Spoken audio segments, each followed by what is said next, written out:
కోసం బీసీల అభ్యున్నతి కోసం భారతదేశ సమస్య బీసీల సమస్యని మరి గుర్తించినటువంటి కేంద్ర రాష్ట్ర ప్రభుత్వాలు మరియు ఇక్కడ విచ్చేసినటువంటి బీసీ పెద్దలు, ఎస్సీ ఎస్టీ మైనారిటీలు, మరి కుల సంఘాలు, ప్రజా సంఘాలు, మరి వేదిక పైన ఉన్నటువంటి పెద్దలందరికీ ధన్యవాదాలు తెలియజేసుకుంటూ, నా పేరు పులి శ్రీనివాసులు, వాల్మీకి సంఘం ఆంధ్రప్రదేశ్ వ్యవస్థాపక అధ్యక్షుడు.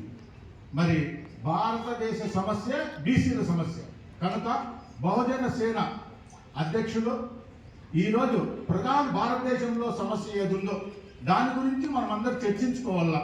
బీసీల అభ్యున్నతితోనే భారతదేశ సమస్య తీరుతుందనే ఉద్దేశంతోనే ఈరోజు బీసీ కుల జనగణన రౌండ్ టేబుల్ సమావేశాన్ని నిర్వహించి రాష్ట్రంలో ఉన్నటువంటి పెద్దలందరినీ ఒక వేదికపైకి తెచ్చి మరి రాష్ట్ర ప్రభుత్వాలకైతేనేమి, కేంద్ర ప్రభుత్వాలకైతేనేమి బీసీలు ఏమి కోరుకుంటున్నారనే విషయాన్ని ఈ సభ ద్వారా తెలియజేయాలనే ఉద్దేశంతో, సదుద్దేశంతో మరి 14 అంశాల మీద మనం ఈరోజు అజెండాను ముందుకు తీసుకొని రావడం జరిగింది. ఈ 14 అంశాలే బీసీలకు కావాల్సిన అంశాలు. దీంట్లోనే విద్య ఉంది, ఉపాధి ఉంది, రాజకీయం ఉంది, ఆర్థికంగా ఉంది, సామాజికంగా ఉంది, సాంస్కృతిక రంగాలు ఉన్నాయి. అన్ని రంగాలు కూడా ఈ 14 విషయాల్లోనే క్రోడీకృతమై ఉంది. కాబట్టి బహుజన సేన రాష్ట్ర అధ్యక్షులు శ్రీ చందు గారు ఈ 14 అంశాలను ముందుకు తీసుకొని వచ్చి ఈ 14 అంశాల మీద మనం అందరూ చర్చించుకొని మనకు కావాల్సినటువంటి విషయాలన్నీ కూడా రాష్ట్ర కేంద్ర ప్రభుత్వాలకు తెలియజేయాలనే ఉద్దేశంతో ఈ నిర్వహిస్తున్నటువంటి రౌండ్ టేబుల్ సమావేశానికి ఇచ్చేసినటువంటి పెద్దలకు, మరి ఈ సమావేశానికి సహకరించినటువంటి ప్రతి ఒక్కరికి వాల్మీకి సంఘం ఆంధ్రప్రదేశ్ కుటుంబ సభ్యుల తరఫున ధన్యవాదాలు తెలియజేసుకుంటూ, మరి మనకు ముఖ్యంగా ఈ రోజు ముందున్నటువంటి మరి ఈ 9 మంది పెద్దలే బీసీల కోసం మరి డాక్టర్ బాబాసాహెబ్ అంబేద్కర్ గారు అయితే 1952లో కేంద్ర కేబినెట్ నుంచి బీసీల రిజర్వేషన్ ప్రస్తావన తేలేందుకు మరి కేంద్ర ప్రభుత్వ పదవిని కూడా తృణప్రాయంగా బయటికి రావడం జరిగింది. మరి ఛత్రపతి మహారాజా గారు అయితే మరి బీసీల కోసం ఎంతో సామాజిక కార్యక్రమాలను చేసుకుంటూ రావడం జరిగింది. 200 సంవత్సరాల క్రితమే మరి మహాత్మా జ్యోతిరావు పూలే గారు, సావిత్రిబాయి పూలే గారు విద్యతోనే సాధ్యమని, విద్య ఉంటే కన్నా ఉపాధి వస్తుందని, ఉపాధి ఉంటే ఆర్థికంగా వస్తుంది, మరి ముందుకు పోయేదానికి అన్ని రంగాల్లో కూడా అవకాశం వస్తుంది, రాజ్యాధికార దిశగా పోవాలంటే విద్య సాధ్యమని చెప్పి మరి ఆ రోజు 200 సంవత్సరాల క్రితమే జ్యోతి మహాత్మా పూలే గారు అయితేనేమి, సావిత్రిబాయి పూలే గారు అయితేనేమి ఎన్నో పోరాటాలు, ఎన్నో ఉదుడుకులు మన కోసం అందరూ కూడా ఆ రోజు 200 సంవత్సరాల క్రితమే ప్రారంభించడం జరిగింది. మరి పెరియార్ రామస్వామి గారు అయితే కదా బీసీల వెన్నుముక, భారతదేశానికి బీసీలే వెన్నుముక అంటూ అనేక పోరాటాలు, ఉద్యమాలు చేసుకుంటూ వస్తే మరి అదేవిధంగా ఛత్రపతి సాహు మహారాజ్ గారు బీసీలకు మొట్టమొదటి రిజర్వేషన్ కల్పించినటువంటి బీసీ రిజర్వేషన్ పితామహుడు మరి సాహు మహారాజ్ గారు. మరి అదేవిధంగా చూసుకుంటే మరి బీపీ మండల్ గారు. ఈ రోజు అందరూ కూడా మనం బీపీ రిజర్వేషన్ గురించి మాట్లాడుకుంటున్నామంటే, చర్చించుకుంటున్నామంటే ఆ రోజు బీపీ మండల్ గారు 1980 నుంచి 1990 వరకు భారతదేశంలో ఉన్నటువంటి అన్ని రాష్ట్రాల్లో, జిల్లాల్లో కూడా బీసీలు ఎంతమంది ఉన్నారని చెప్పి 2000 చిల్లర మంది ప్రజలు ఉన్నారు, బీసీ కులాలు ఉన్నాయని చెప్పి వాళ్ళందరూ 54% భారతదేశంలో బీసీలు వెనుకబాటులో కలిగినటువంటి వాళ్ళు ఉన్నారు. వాళ్ళకి 27% రిజర్వేషన్ కల్పించాలని చెప్పి ఆ రోజు బీపీ మండల్ ప్రతిపాదన చేస్తే మరి దాన్ని పక్కన పెట్టడం జరిగింది.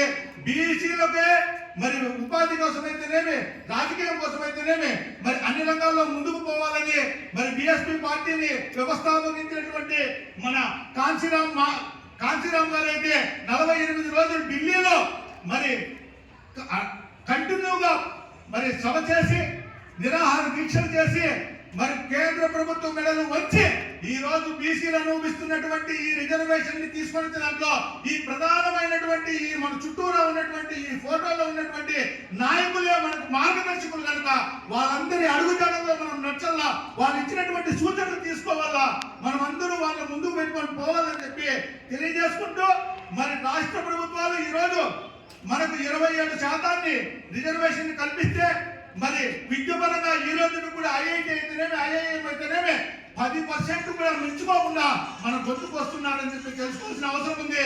మరి మన ప్రత్యేకంగా మన రాష్ట్ర పరిధిలోకి వస్తే 34% లోకల్ బాడీ రిజర్వేషన్ ఉన్నటువంటి బీసీలకు మరి 10% తగ్గించాలి.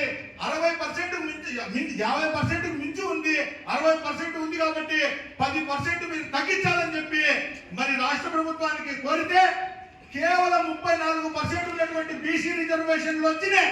10% కోత విధించి 22% మనకు రాజకీయంగా ఈ రోజు మనకు అన్యాయం చేయడం జరిగింది. ఈ విధంగా మనం అన్ని కూడా అన్ని మరి రిజర్వేషన్ లో 7 మందికి రిజర్వేషన్ ఉంటే ఎస్సీ ఎస్టీ బీసీ మరి మహిళలు వికలాంగులు ఎస్ఎస్ వాళ్ళకు ఉంటే మరి ఎవరికీ లేని విధంగా కేవలం మనకు మాత్రమే తీసుకొని వచ్చి బీసీలు 8 లక్షల కంటే ఎక్కువ ఆదాయం ఉంటే వాళ్ళని తీసేయాలని చెప్పి మరి తీసుకొని రావడం జరిగింది. మనకు 300 యూనిట్లు ఉంటే కదా మరి రేషన్ కార్డు పెరిగేయడం జరుగుతుంది. మనం ఏదైనా వెహికల్ పెట్టుకొని తోడుకోవాలనుకుంటే మీ కారు ఉంది కాబట్టి రేషన్ కార్డు పెరిగేస్తామని చెప్పి ఈ విధంగా అనేక రకాలుగా బీసీలో మాత్రమే ఈరోజు క్రిమినల్ లేయర్ పద్ధతి తీసుకొని వచ్చి బీసీలకు ద్రోహం చేస్తున్నారు. ఈ రోజు భారతదేశంలో అయితేనేమి ఆంధ్రప్రదేశ్ లో అయితేనేమి మరి 70 నుంచి 80% ఉన్నటువంటి బీసీలు మనకు మాత్రం ఈ రోజు 34% రిజర్వేషన్ కల్పిస్తుంటే మరి 30% ఉన్నటువంటి వాళ్ళకు 70% రిజర్వేషన్ కల్పించి మరి బీసీలో పొందుకోవడం కాదా అని అడుగుతున్నాను. ఈ విధంగా మనం అనేక అంశాల్లో కూడా మనమందరూ కూడా చర్చించుకోవాల్సిన అవసరం ఉంది. మరి ఆ రోజు బిపి మండల్ గారు తీసుకొని వస్తేనేమి, కాంచీరామ్ గారు అయితేనేమి, మరి బిఆర్ అంబేద్కర్ అయితేనేమి బీసీల కోసం రిజర్వేషన్ కల్పిస్తే మరి కేంద్ర ప్రభుత్వం వాళ్ళైతే మరి ఇందిరా సహాని కేసు వేసి క్రిమినల్ లేయర్ పద్ధతిని తీసుకొని వచ్చి 50% కంటే మించకూడదని చెప్పి మన మీద అధికారం చలాయించడం జరిగింది. 50% కుదించాల్సిన అవసరం ఏముంది అని అడుగుతున్నాను. ఈ రోజు ఆంధ్రప్రదేశ్ లో 70% ఉంటే మరి 50% ఉన్నామని చెప్పి తేల్చి మరి మన గొంతుకు వస్తున్నారు కనుక బీసీ కుల జనగణన తేల్చి ఇప్పుడు బీసీలో ఉన్నటువంటి కులాలు గ్రామ స్థాయి నుంచి మరి కాకమ్మ లెక్కలు కాకుండా ప్రతి గ్రామం నుంచి కూడా పూర్తిగా ట్రాన్స్పరెంట్ గా మరి బీసీ కుల జనగణన అంశాన్ని తీసుకొని వచ్చి బీసీలు ఎంతమంది ఉన్నారు, వాళ్ళ పరిస్థితులు ఏమున్నాయని సమగ్ర అధ్యయనం చేసి మేము ఎంతమందో బీసీలు మాకు ఎత్తిస్తారనేది రాష్ట్ర కేంద్ర ప్రభుత్వాలు తేల్చాలని చెప్పి ఈ రౌండ్ టేబుల్ సమావేశంగా కోరుకుంటూ మరి ఈ అవకాశాన్ని ఇచ్చినటువంటి బహుజన సేనకైతేనేమి మరి ఇక్కడికి విచ్చేసినటువంటి బీసీల అభ్యున్నతి కోసం విచ్చేసినటువంటి కుల సంఘాలు ప్రజా సంఘాలు మరి మేధావులు అన్ని పార్టీల వాళ్ళందరికీ కూడా వాల్మీకి సంఘం ఆంధ్రప్రదేశ్ కుటుంబ సభ్యుల తరఫున హృదయపూర్వక ధన్యవాదాలు తెలియజేసుకుంటూ మనం ఈ రోజు ఏవైతే అంశాల మీద మనం ప్రస్తావిస్తున్నామో మనకు ఈ రోజు మనము తీర్మానిస్తాము ఆ అంశాలన్నిటి మీద వాల్మీకులందరూ కూడా ఆంధ్రప్రదేశ్ లో ఉన్నటువంటి 40 ఈ పెద్దలందరికీ తెలియజేసుకుంటూ బీసీల అభ్యున్నతికి కృషి చేయాలని మరొక్కసారి కోరుకుంటున్నాను. జై వాల్మీకి, జై బీసీ. అదే రకంగా మన మధ్యకు మరాఠా సంఘం నుంచి రాష్ట్ర అధ్యక్షుల గారు కూడా విచ్చేశారు. వారికి కూడా స్వాగతం సుస్వాగతం. మేధర్ సంఘం నుంచి సాది వెంకటనారాయణ గారు మరియు తిరుపతి నుంచి మైనార్టీ నాయకులు మహమ్మద్ రఫీ గారికి కూడా వెల్కమ్ తెలియజేస్తున్నారు. ఇప్పుడే తెలుగుదేశం పార్టీ నుంచి రెడ్డి ప్రసాద్ అన్న గారు విచ్చేశారు. వారికి కూడా స్టేట్ వర్కింగ్ ప్రెసిడెంట్ అయిన కుల సంఘం నుంచి ఆయనకు కూడా స్వాగతం సుస్వాగతం తెలియజేస్తున్నారు. అందరికీ నమస్కారం. బహుజన సేన సహచరుడు మిత్రులు శ్రీ చంద్రు గారి